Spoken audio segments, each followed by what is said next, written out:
The world of Dark Souls is beautiful and terrible and lonely. It's a game about death.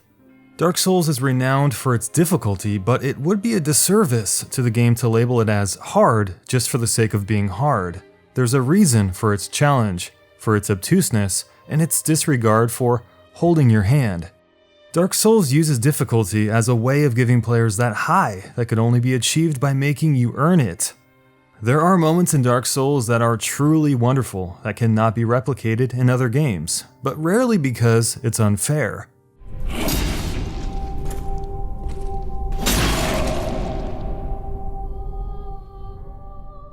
Dark Souls is a franchise that actually does things pretty fair, rewarding patience and strategy rather than raw mechanics. There are few complex systems in the game, nothing horribly mechanical to memorize or execute. The gameplay is actually quite simple. Instead, it's all about that mental toughness and composure, and making smart use of limited resources, and deciding when it's best to turn back or push on, to find another bonfire, and to react to situations under pressure. But just because the game has the word Souls in it doesn't mean it's a perfect game, nor does it mean it's immune from failure. So let's answer the hard question with Dark Souls 3 by looking at the facts. Did it fail?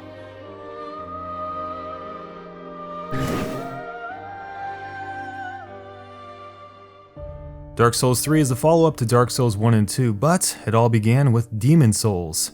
Demon's Souls was warmly received in 2009 by a small cult fanbase that just fell in love with the difficulty and design of the game, but it never made mass appeal due to a small marketing budget and the fact that it was exclusive to a single system.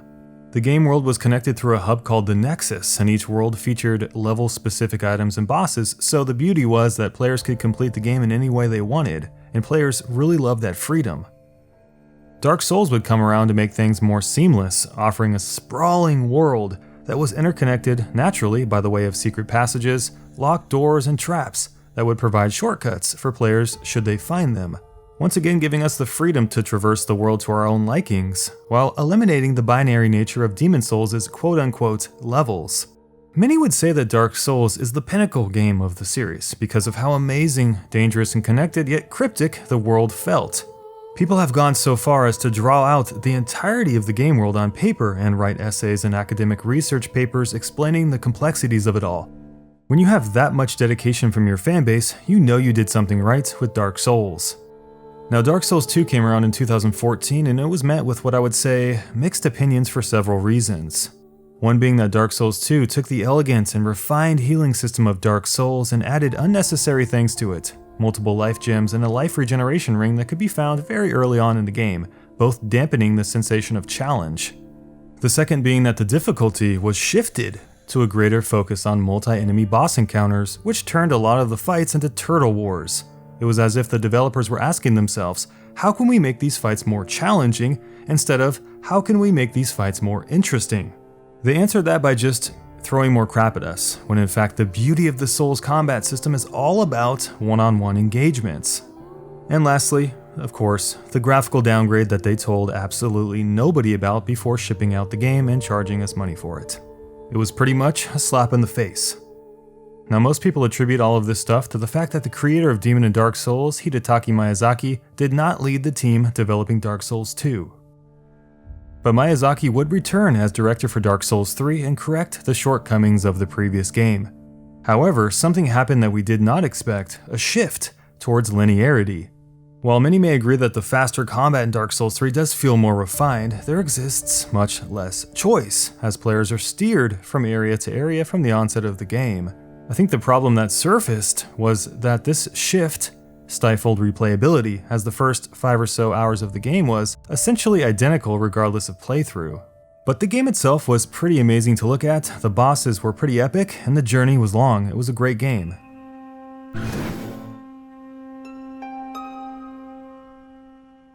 The Souls games have always been highly rated, but you may be surprised to find which Souls game has the highest average ratings.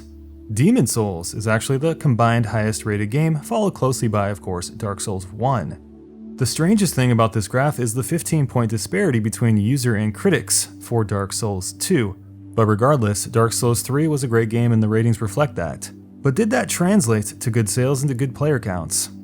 In July of 2015, it was reported that the Souls series had sold 8 million copies on all platforms. 40% of those sales would be from the PC, 3.2 million. Fast forward today, and the Souls series has grown tremendously. Currently on Steam, there are 6.7 million registered Dark Souls owners between all three games. Given that this number, 6.7 million, is to be 40% of all platform sales, we can project out that the Souls series has sold around 15 to 16 million units combined. While many believe Dark Souls to be one of the greatest franchises of all time, none of the games alone would make it to any best-selling list, not even in the top 100. However, just a fun fact, if you did group them, the Souls series stands as the 38th best-selling game alongside The Sims and Need for Speed Most Wanted.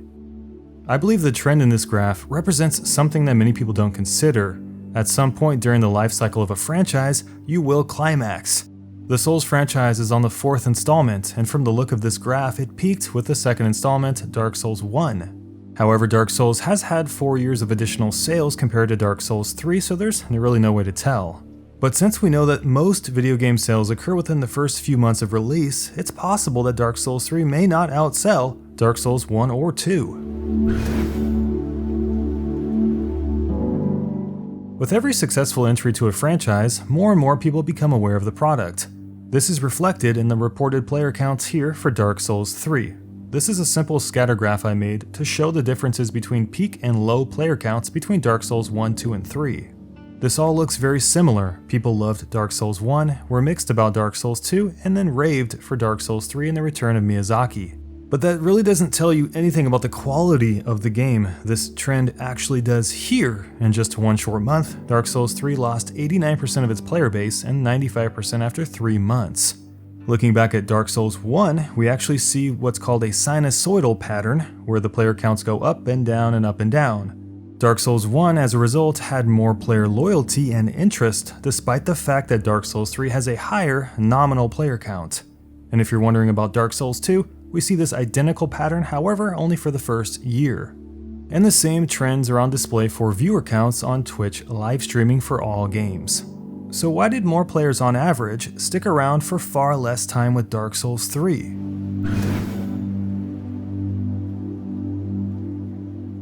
I think it's safe to say that the Souls games have become easier over the years and more accessible. Maybe that's not what core fans want, but it is what executives think is the best option to achieve the highest amount of sales, to cater to the lowest common denominator, the average player. After all, the more accessible the game is to all player types, the more avenues for income. But as we've seen with Dark Souls 3, it's the lowest selling game of the franchise and had the quickest turnaround time for abandonment of its player base. It's still a great game, but maybe not one that made us realize why we fell in love with Dark Souls to begin with. We loved Dark Souls because of this graph. The fact that only 60% of players actually reached the first bonfire, 24% reached Anor Londo, or that 11% beat the game.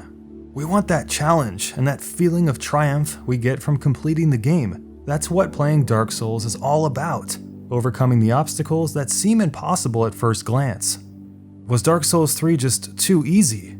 Almost 3 times as many people have beaten Dark Souls 3, and more people have completed major milestones by a long shot than Dark Souls 1.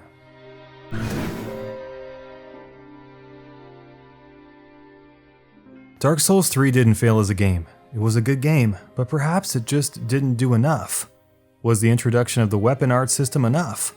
Was it because it's just too easy, or because the game just plays like Dark Souls 2, which plays identical to Dark Souls, which plays very similar to Demon Souls? Have the Souls games run out of steam and failed to innovate with Dark Souls 3? I personally think that Dark Souls 3 is a good game, but in an era where we've been there, done that in the series for 18 years, I don't think it could ever come close to living up to the magic of Demon or Dark Souls. And with a shift towards linearity, I can see why Dark Souls 3 is not the most successful Dark Souls game to many. Thanks for watching, guys. If you enjoyed this video, by all means hit the thumbs up button and subscribe here for more of our future content. You guys have an awesome day, and we'll see you in our next video.